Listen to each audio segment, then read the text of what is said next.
Once when he was speaking to Ramananda Rai, Lord Chaitanya praised Sanatana Goswami's humility, renunciation and learning. Haribol! Lord Chaitanya taught 4 principles through 4 devotees. Through Sanatana Goswami, he taught the meekness and humility of a devotee. Through Haridas, he taught forbearance. Through Ramananda Rai, he taught how a devotee can vanquish the power of Cupid and completely overcome sexual attraction. Through Damodar Pandit, he taught objective criticism. Sanatana Goswami established the first temple in Vrindavan, Madan Mohan, first temple in the modern age. After which many other temples have been established. When Lord Chaitanya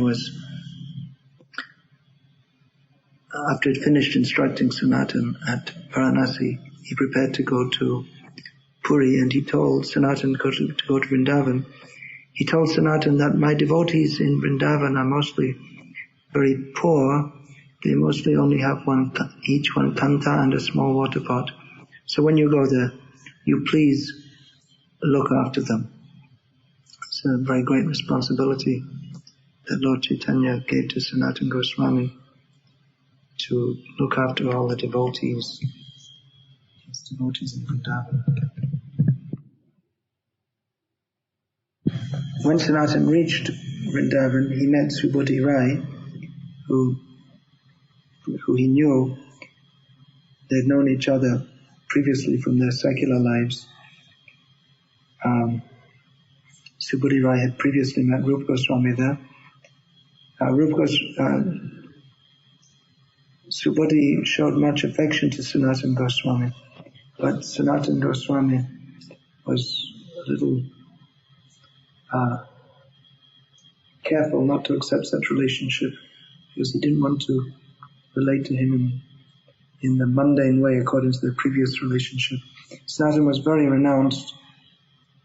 He would travel from forest to forest in the Vrindavan area, and he would stay under a different tree or in different bushes. He would just stay in the trees and bushes. He collected the book known as Mathura Mahatmya, an ancient scripture which describes the glories of the Mathura area. And following the descriptions in that,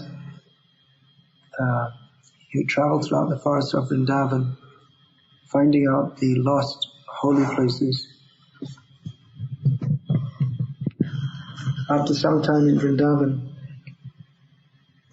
Sanatana set out for Puri to meet Lord Jagannath. He came on the path through the Jharikanda forest from Varanasi to Puri, and there, because of drinking bad water and hardly eating, sometimes fasting, sometimes chewing little food, he contracted a serious skin disease by which his whole body was covered with weeping sores.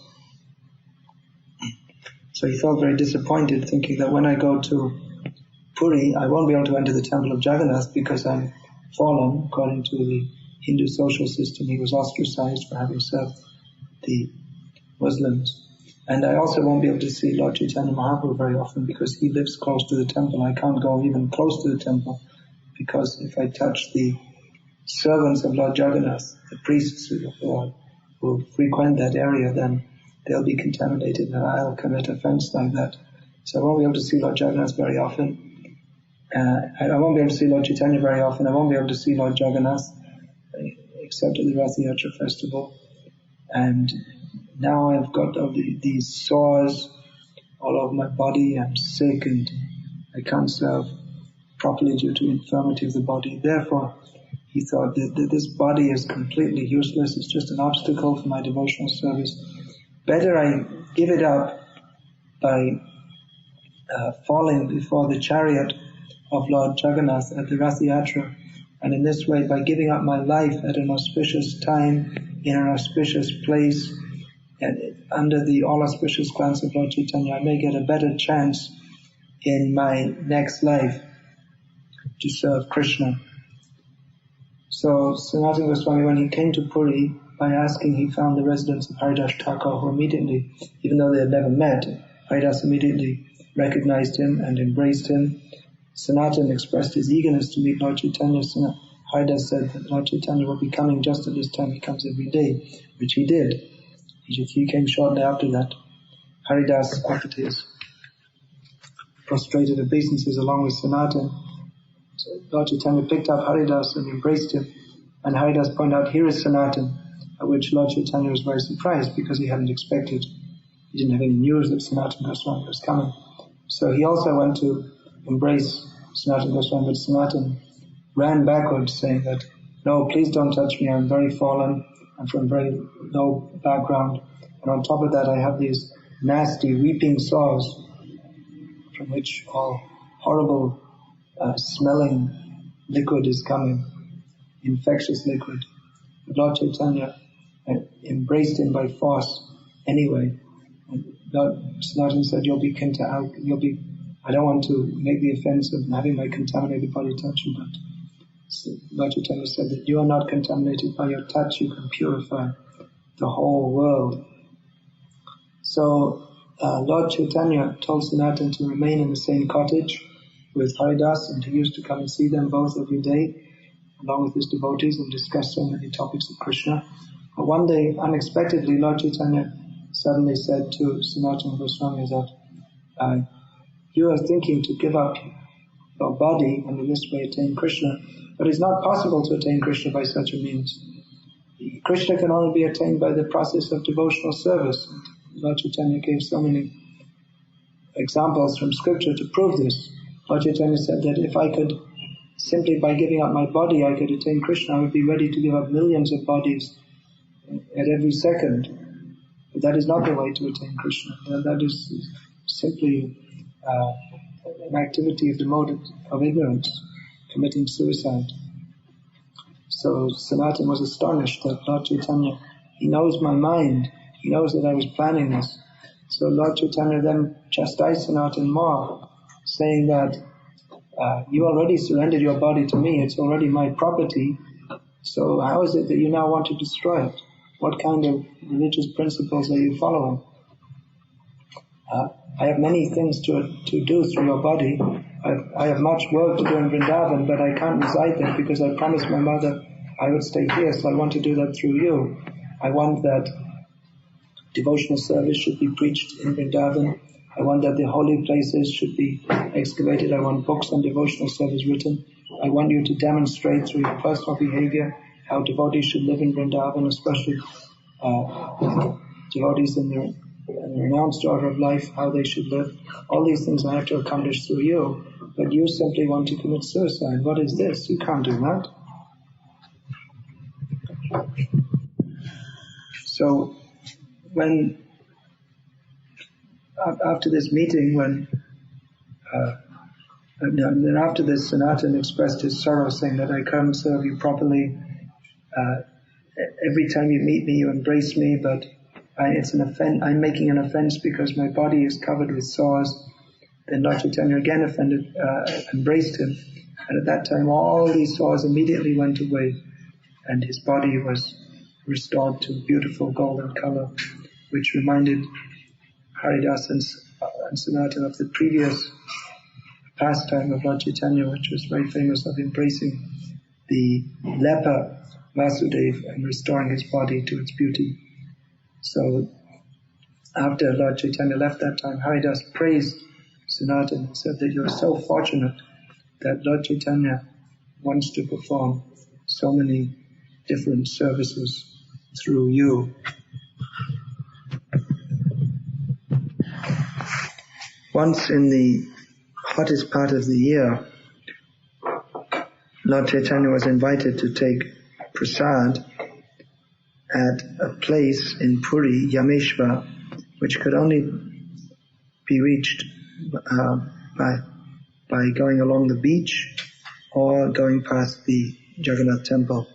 While taking prasad, Lord Chaitanya sent a message that Sanatana should immediately come to join him there, which Sanatana, being very happy that he was called by the Lord, immediately went along the beach, which was at that time of year in the middle of the day would be extremely hot, and actually Sanatana's feet blistered from the heat, but he didn't even notice it. He was so happy that he was going to see Lord Chaitanya. When Sanatana arrived, Lord Chaitanya had already finished his lunch and was resting. When the Lord woke up, he saw Sanatana and asked, "How did you come here? Which path did you take?" Sanatana said, "I came along the beach." So Lord Chaitanya said, "Why didn't you go on the path by the temple? That's very cool and shady. You must have, how could you go along the path along the beach? Your feet must have burned." And actually it was a fact that Sanatana couldn't walk because of the blisters, but he said, at the time I didn't even notice it. I couldn't go by the temple. I have a vow never to go by the temple because I don't want to be an offender by touching the servants of Lord Jagannath. So Lord Chaitanya was testing Sanatana Goswami in this way, and he was very pleased that he had passed the test. And Haridas and Sanatana, always wanting to maintain their position as very fallen and low, they sat below the rest of the devotees. So as is natural, when people meet after some time, they ask about their affairs, each other's affairs. So Lord Chaitanya asked Sanatana, "How are you? How is everything?" Sanatana replied, "Everything is auspicious because I have had darshan of your lotus feet." So they exchanged news of the different devotees. They knew and had met in Puri and Mathura respectively. And Lord Chaitanya told Sanatana, who didn't know about this before, that his brother Anupam had passed away from this world. So Lord Chaitanya said to Sanatana, "It's very good that you've come here. Now you just stay in this place with Haridas. Both of you are leaders in understanding the mellows of pure devotional service. So just go on tasting the nectar of Krishna consciousness and taking the name of Krishna." So this way Sanatana stayed in Puri, and every day Lord Chaitanya would go to meet them and discuss topics of Krishna with them for some time. Lord Chaitanya would personally bring the highest quality prasad to Haridas and Sanatana.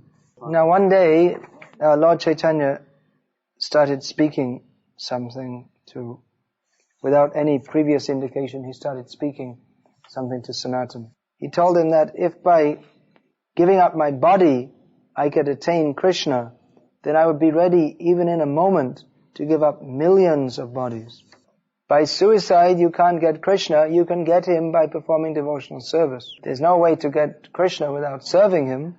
Activities like committing suicide is just in the mode of ignorance. How can you attain to Krishna by activities in the mode of ignorance? There's no chance of developing love for God without performing devotional service. And to prove this, Lord Chaitanya quoted many slokas from the Vedic scriptures. So Lord Chaitanya told Sanatana, give up all these wrong ideas and engage yourself in hearing and chanting about Krishna. In this way, you will very quickly attain to the lotus feet of Krishna. It's not, as you are thinking, Lord Chaitanya told Sanatana, that birth in a low family is a disqualification for serving Krishna. Just as it is not a qualification simply to be born in a high-class family, that is not a qualification to serve Krishna. Whoever worships Krishna is great, and whoever doesn't is a rejected rascal. In the service of Krishna, there is no consideration of social position. In fact, Krishna is more merciful to the fallen, because those who are born in high-class families, those who are very learned, and those who are very rich, they all tend to be puffed up. So in this way, Lord Chaitanya gave important instruction to Sanatana Goswami, upon hearing which Sanatana was amazed, thinking that Lord Chaitanya doesn't approve of my intention to commit suicide. See, Sanatana was just living in Puri, and without telling anybody, he was just waiting for the time of Rath Yatra to come, so he could throw himself under the wheel of the cart and commit suicide. Then he understood that Lord Chaitanya, he knows everything, and he is forbidding me to do this. Although I didn't tell anybody, Lord Chaitanya knows. So thinking this, Sanatana fell down at the lotus feet of Lord Chaitanya and grabbed his feet, saying that what's the benefit in keeping me alive? I'm so useless and rascal.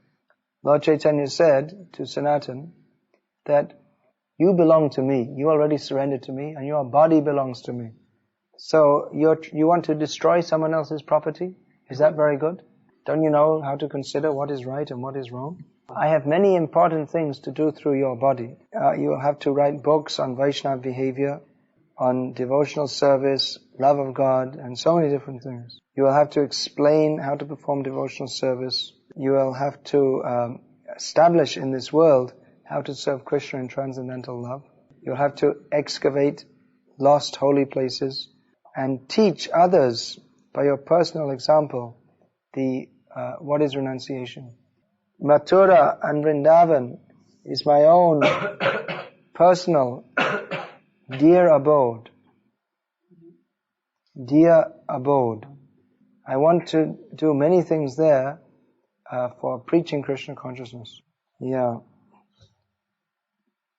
By writing, actually later on, Sanatana Goswami, by writing different books, taught so many different things. And mainly by his endeavors, the lost places of pilgrimage in the Mathura Vrindavan area were rediscovered and re-established. He established the formal temple worship and the temple of Madan Mohan, which was the first temple in the area at that time, following which so many other temples were established and still are being established. By personal example, he taught how a person should be in the renounced order of life by completely dedicating himself in the service of the Lord. Again, by his personal example, he taught how one should live in Vrindavan to perform devotional service. So in so many ways, Sanatana Goswami developed the cult of Krishna consciousness and the importance of Vrindavan. So Lord Chaitanya wanted to do all these things through Sanatana Goswami. Lord Chaitanya said to Sanatana that I have to stay here in Puri because I promised my mother so. Therefore, I cannot go to live in Mathura and Vrindavan. Therefore, I wanted you to go there and do all these things on my behalf. But now you just want to commit suicide and spoil all these plans. How can I tolerate this? Then Sanatana Goswami said, I offer my respectful obeisances to you. Who can understand the depth of your heart? You simply make others dance like wooden puppets according to your desire. So Lord Chaitanya said to Haridas that this person here, he wants to destroy someone else's property. What do you think of that? Tell him not to do it. Then Haridas said to Lord Chaitanya that we can't understand the depths of your mind. You are so great and you have accepted Sanatana Goswami. He is so fortunate. Then when Lord Chaitanya left to perform his noon duties, Haridas addressed Sanatana after embracing him. Haridas said that it is not possible to find the limits of your good fortune. Lord Chaitanya said that to you that your body is my own personal property. Therefore, I don't think there's anyone more fortunate than you. What he cannot do with his own body, he wants to do it through you, and he wants you to do it in Mathura, of all places. Definitely but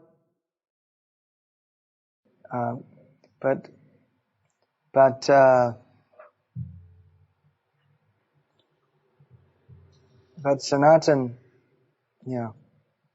No, Haridas said, I'm not so fortunate as you. Although I was born in this sacred land of India, I couldn't serve Lord Chaitanya properly. Therefore my life, my body, everything is useless. In reply, Sanatana said that actually you are the most fortunate person because you are one of the personal associates of Lord Chaitanya. In this way, Sanatana praised Haridas. Yeah. Every year, so many devotees would come from Bengal to see Lord Chaitanya and join with him in the Rath Yatra festival at Puri. So when they came, Sanatana Goswami introduced him to all the devotees and asked him to offer obeisances to them all. Lord Chaitanya introduced Sanatana to all the devotees. And Sanatana became very dear to all the devotees due to his exalted good qualities and because of his devotional learning. So, respectively, according to their social status, they became merciful to him, made friends with him, or they honored him. So, there's one incident in the next year, in the hot season, that Lord Chaitanya was called to take his midday prasad at one particular place. And then he called Sanatana Gosvami at lunch, midday lunch, you come. So, Sanatana Goswami was very happy to get that order. And he came to that place by walking along the sand on the beach. Living in Murmansk, you cannot imagine what that means. Because the sand in the hot season is so hot, you can literally cook chapatis on it. So walking on your bare feet and that, it's exactly like walking on a hot fire. There's no difference, it's just exactly like that. But Sanatana Goswami is so happy that Lord Chaitanya had called him that he didn't even feel that his feet were burning. And all his feet became blistered. You know, if you... something like that, not exactly boils. If you put your hand, burn, something like that. Blister is actually the word. I don't know how to say it. When he reached the place, Lord Chaitanya had finished his lunch and was already resting. So Govinda, Lord Chaitanya's servant, gave Sanatana Lord Chaitanya's remnants. And after taking that, he went to see Lord Chaitanya, who by this time had got up. So Lord Chaitanya asked, "Which path did you come by, Sanatana?" Because he knew there were two paths. There's either one that goes past the temple or one along the beach. And he knew that Sanatana Goswami had a rule that he would never go on the path by the temple. He also knew that it was practically impossible to go on the path by the beach at this time of day in the hot season. So when Sanatana replied that I came along the path by the beach, then Lord Chaitanya said, well, how did you come through the hot sand? The path by the temple is nicely shaded and cool, so why did you come on the hot beach? Now the soles of your feet must be all blistered and spoiled. And how will you be able to walk now? How could you tolerate that? Sanatana Goswami said, I didn't really feel very much pain. I didn't even know that my feet were getting blistered. I had to come because you called me and I couldn't go past the gate where Jagannath lives. I had to come because you called me, but I couldn't go past the path on the temple because there were so many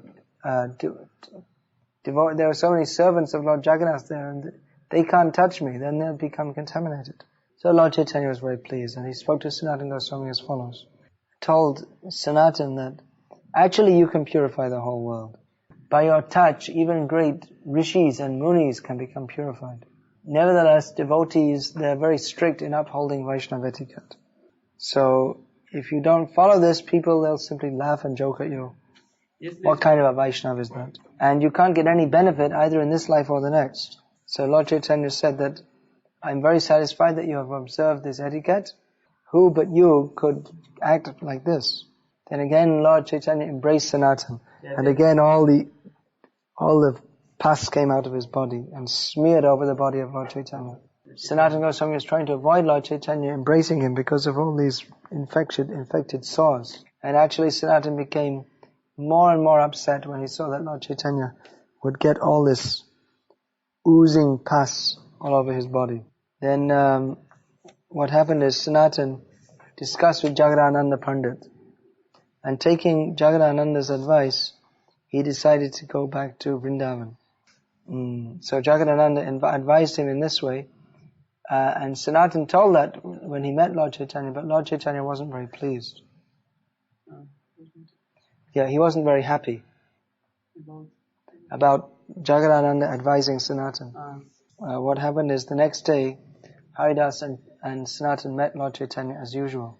And as usual, Lord Chaitanya embraced Sanatana. And again the pus came out on Lord Chaitanya's body. Then Sanatana Goswami revealed his mind again to Lord Chaitanya. So Sanatana said, I came to Vrindavan for my benefit, but I'm getting just the opposite. I'm not fit to serve the Lord, and I'm simply making offenses each day. that by you touching me, I'm committing sinful activities because I'm making the pus go all over your transcendental body. So please, let me leave here and go to Vrindavan. So Lord Chaitanya became upset at Jagadananda and said, who is he to give you advice? He's just a newboy. As far as you are concerned, you are so elevated and exalted that even I take advice from you. Thus Lord Chaitanya criticized Jagadananda, but Sanatana wasn't happy with that either. And, you're criticizing Jagadananda because actually you love him so much, but you're giving me so much respect. That's just like drinking the bitter juice of the neem tree.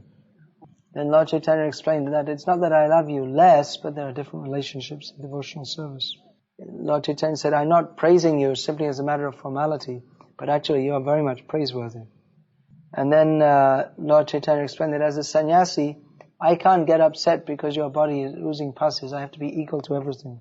Lord Chaitanya told Haridas and Sanatana that I think of you too just like my little sons. I have to look after by bringing you prasad every day, like this. So just like this nasty moisture oozes onto my body every day, the Lord Chaitanya said, I don't mind about that. Just as a mother takes great pleasure in looking after her children, and even the child passes stool and urine right on her body, she doesn't mind that at all. Then Lord Chaitanya again embraced Sanatana Goswami, who at this time saw that his body, all the sores went away and his body became beautiful, golden color. So Lord Chaitanya told Sanatana, you stay another year with me at Puri, then you go to Vrindavan. And Haridas Thakur, seeing the change in Sanatana Goswami's body, was greatly astonished and said to Lord Chaitanya, this is your amazing pastimes. And said that you caused Sanatana to get this rash just so that you could test his steadfastness in devotional service. So after they saw the Dol Yatra festival, that's on the same date as the Gaur Purnima festival, then after that Lord Chaitanya started instructing Sanatana exactly what he wanted him to do in Vrindavan. Dol Yatra. Yeah, it's called Dol Yatra. It means the swinging Yatra of Radha and Krishna. Gaur Purnima? Yeah, it's on the same day as Gaur Purnima. That's why we don't celebrate it. So then Lord Chaitanya, he sent Sanatana Goswami away from Puri to Vrindavan to do his work as he had instructed him. And you can imagine how attached Lord Chaitanya and Sanatana Goswami were to each other. Therefore, Krishnadas Kaviraj Goswami doesn't even describe that when they left each other. He simply said that it's too much to describe even properly. It's so powerfully, transcendentally full of pathos.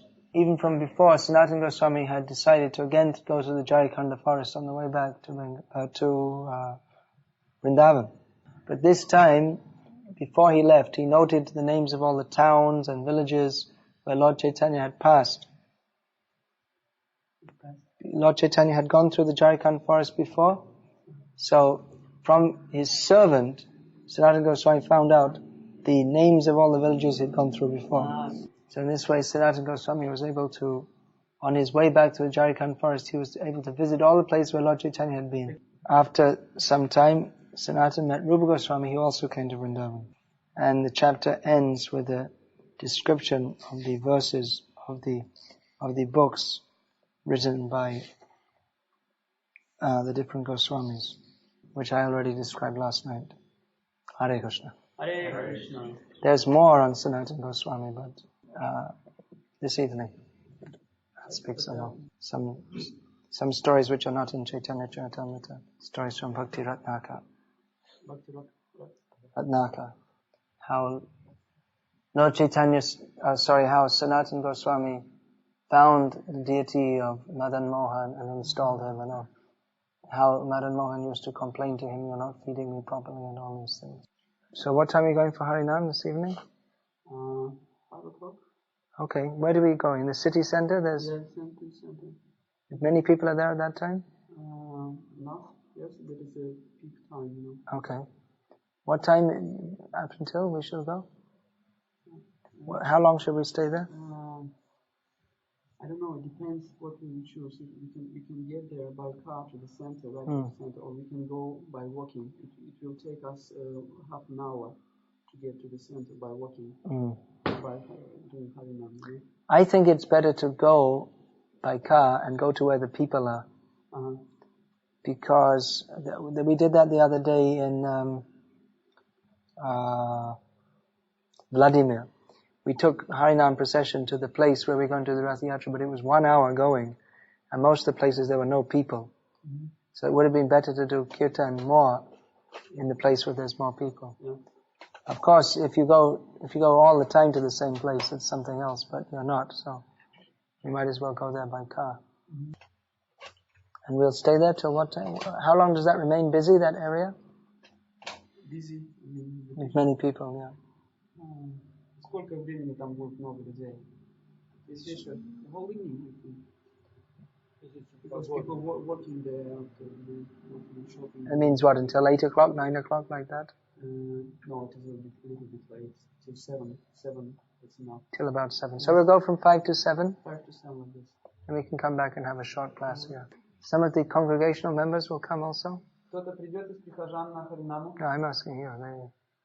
They're here also? Congregational members are here also? Glory to the Sri Krishna Sankirtan, which cleanses the heart of all the dust accumulated for years and extinguishes the fire of conditional life of repeated birth and death. This Sankirtan movement is the prime benediction for humanity at large because it spreads the rays of the benediction moon. Do you know in Russian how it goes?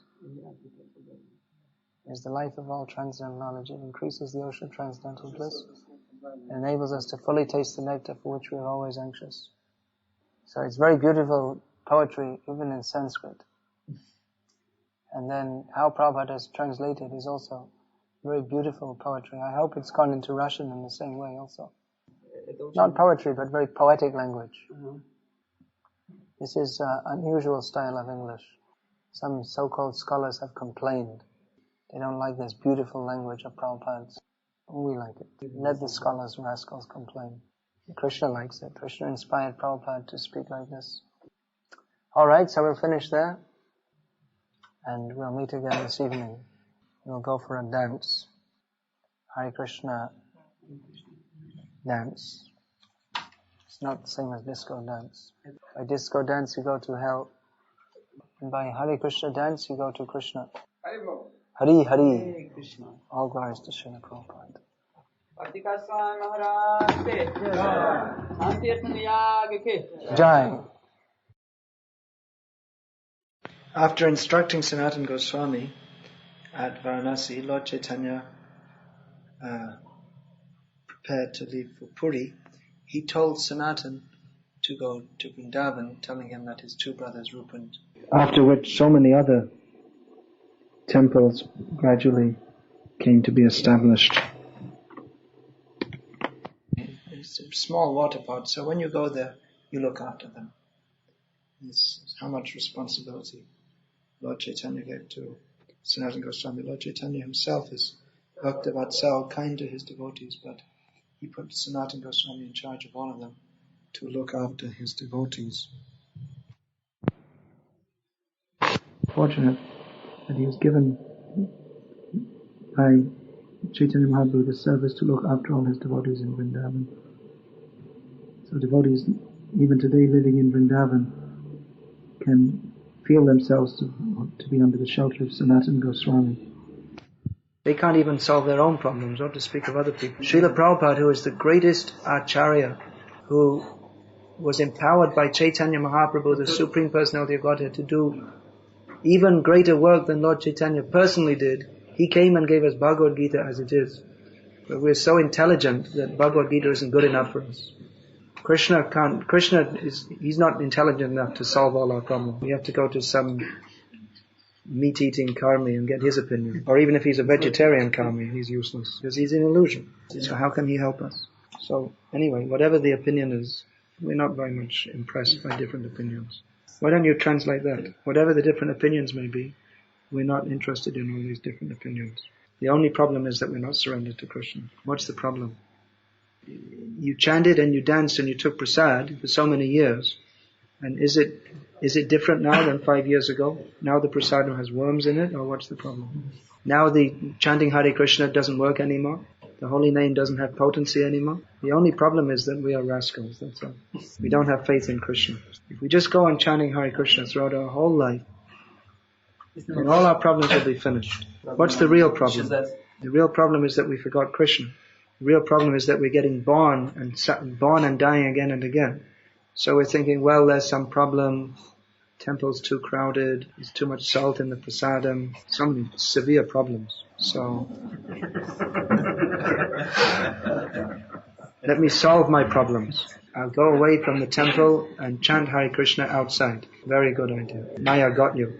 One time in Calcutta, I don't know how to describe the Calcutta temple. Has anyone been to Calcutta temple? Okay, so it's kind of crowded and not much facility, right? Well, I can tell you it's about 50 times better than it used to be.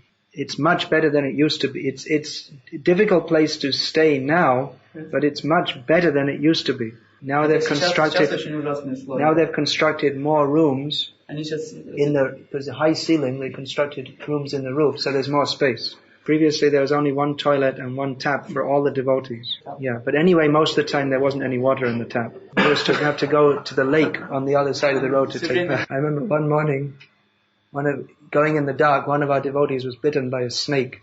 And most of the time there was no electricity, which means you had to have candles at night. And in the day when it's extremely hot, and even in the night in the summer it's extremely hot, no fans.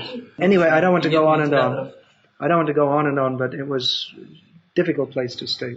And two devotees had just joined newly, the American devotees. At that time in India, it was mostly all Western devotees, hardly any Indian devotees. They were husband and wife. Yadubha and Vishaka, maybe you know their names. They made so many films about Krishna consciousness. You don't know. These are famous names in our movement. So the problems were more because the devotees, they weren't relating together very nicely, and there was some bickering between the devotees. Not such nice feeling. So Yadubha and Vishaka were just new, and they were finding it extremely difficult. They wanted to leave, but the devotees said, just wait, Prabhupada's coming, speak with him first. So eventually Prabhupada came, and immediately when Prabhupada came, the whole consciousness of the temple just went, boom. So many times devotees used to come to Prabhupada, they had so many problems they wanted to tell Prabhupada, and then they just come, and being in his presence, without even saying anything, they could understand, actually there's no problem. Only the problem is in my mind, that's all. So anyway, Yadubha and Vishaka went and they explained that, we're just new and it's very difficult for us to stay in. We want to go on practicing Krishna consciousness, but we find this situation very difficult.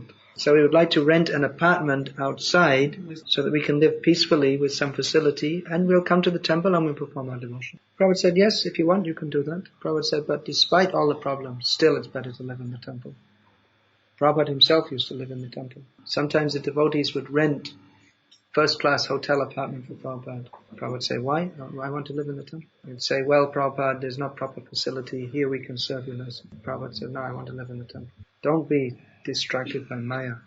If you just stay in this movement, chant Hare Krishna, go on serving Krishna throughout your life, what do you think the result will be? Stand a very good chance of going back to Godhead, right? If you give your whole life to Krishna, do you think that Krishna is going to just forget you at the time of death? But if you get entangled in so many other things, how are you going to get love of Krishna? So even if you live very comfortably, which anyway isn't possible in this material world, don't think that I will go outside and I won't have any problems. This material world means there must be problems. And especially if someone's practicing devotee and they try to avoid Krishna, then Krishna will send you many, many problems. Don't think you can avoid problems. Better to have the problems of too much crowding and devotees sometimes getting on your case and this and that, than have the problem of being involved in material life. If you get involved in material activities, then your chances of remembering Krishna at the time of death, they become so much reduced. If you live to old age, which you may not because you may die tomorrow, but if you live to old age, you may die tomorrow, but if you live to old age, when you can no longer walk or talk properly, you can't go on Sankirtan, you can't dance in Kirtan, you can't clean the floor for Krishna, are you going to look back and say, how I wasted my life? I didn't go on Sankirtan, I didn't dance in Kirtan, I simply spent my whole life making some arrangements to be comfortable. So don't be overcome by your bad intelligence. Just surrender to Krishna. That's it. Просто предайтесь Кришне. Just do it. One lifetime. How many millions of lifetimes have we spent trying to make some arrangement to be comfortable? Now in this one life, we're so fortunate to have the mercy of Guru and Krishna. We should be mad to get this mercy. What does it matter? Even if people beat you or whatever they do, how can we give up our service to Guru and Krishna? We should do whatever is required to get Krishna. Even if you have to suffer so many different things, if at the end you get Krishna, then you're the gainer. Actually, there's no suffering in devotional service. There's only ecstasy. See, when these difficulties things come, there are two ways of facing them. One is to make some compromise in your devotional service to try to overcome the difficulty. If you do that, you'll be miserable. The other way is to accept the difficulty as the mercy of Krishna and go on with the service and tolerate that difficulty. And anyone who does that becomes completely ecstatic in Krishna's service. So difficulties, devotees welcome. Here's a chance to surrender more. What is the meaning to surrender if when there's some difficulty comes then you give up? That's not surrender. Just like the soldiers, they are trained that you have to go, whatever the difficulties you have to go on. Just in training they have to carry huge packs and go through the muddy fields, running for miles. And the commander can tell them to do anything at any time. They're running in the fields, carrying a heavy pack. All of a sudden he says, there's an enemy attack. Fall on the ground in the cold mud. You have to do it. It's just training, but you have to do it. You just have to keep on going. And if you keep on going, if you keep on going in devotional service, where do you go? You go back to Godhead, because that's where devotional service leads you to. But if you don't keep on going in devotional service, then you'll keep on going round and round the cycle of birth and death. 8,400,000 forms of trying to avoid difficulty. Any other question? Alright, so we'll finish there, and tomorrow morning I guess we can discuss more about Sanatana Gosvami. Tomorrow morning? They like to hear some more? We can continue some more things. See, what is the difficulty? There's no difficulty.